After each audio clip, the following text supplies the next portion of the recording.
Hello mga kaimaw! Welcome back to my channel! So for today's video is a special day because pupunta tayo ng Hong Kong!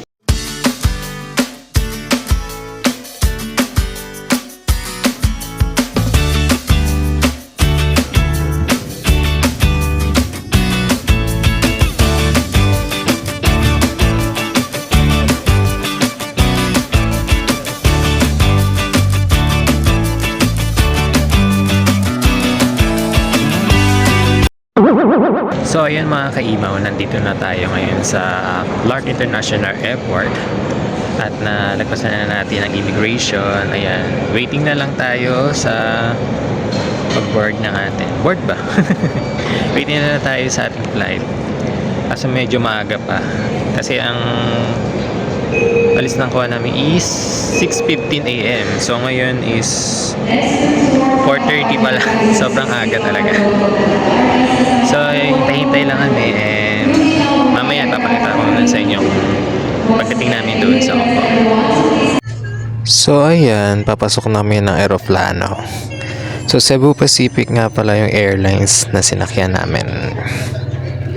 So ayan, yan ang view sa Clark International Airport.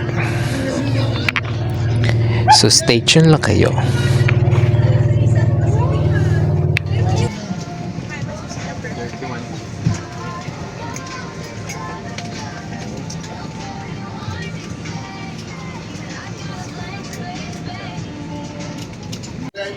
So yan, sa video na to is nakalapag na kami sa Hong Kong International Airport.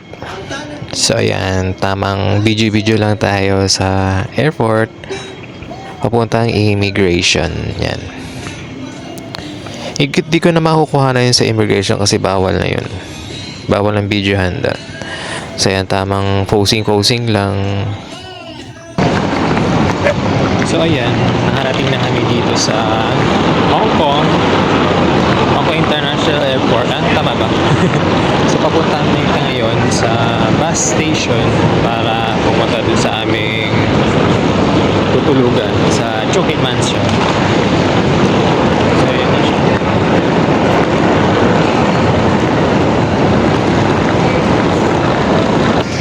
So nakakuha na kami ng octopus card and nakakuha na rin kami ng pocket wifi or internet. So papunta namin ngayon sa bus station. Yan, dito yan. Diretsuhin namin yan.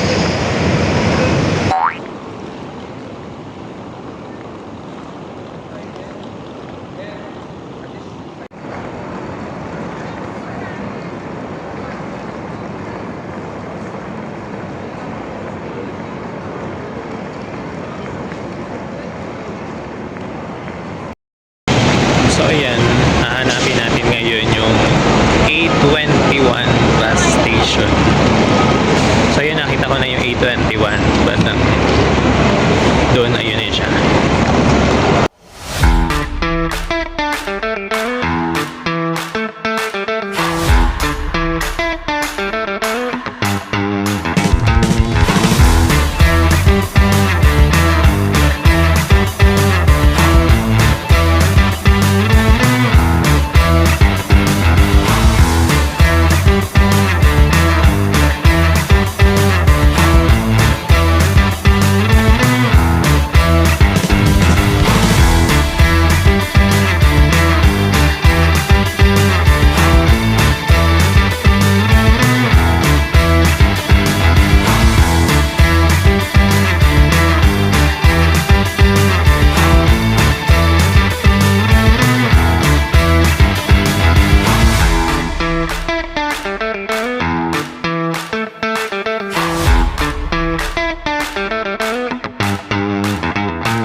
So, andito na kami ngayon sa Chichamchue. Chichamchue ba? Ang tawag. Correct me if I'm wrong. So, dito kami ngayon sa Chichamchue sa malapit sa ano namin, pinag-stayan ng hotel sa Chokin Mansion. Yan, kanina pa kami nandito, mga around 11 pa lang nandito na kami.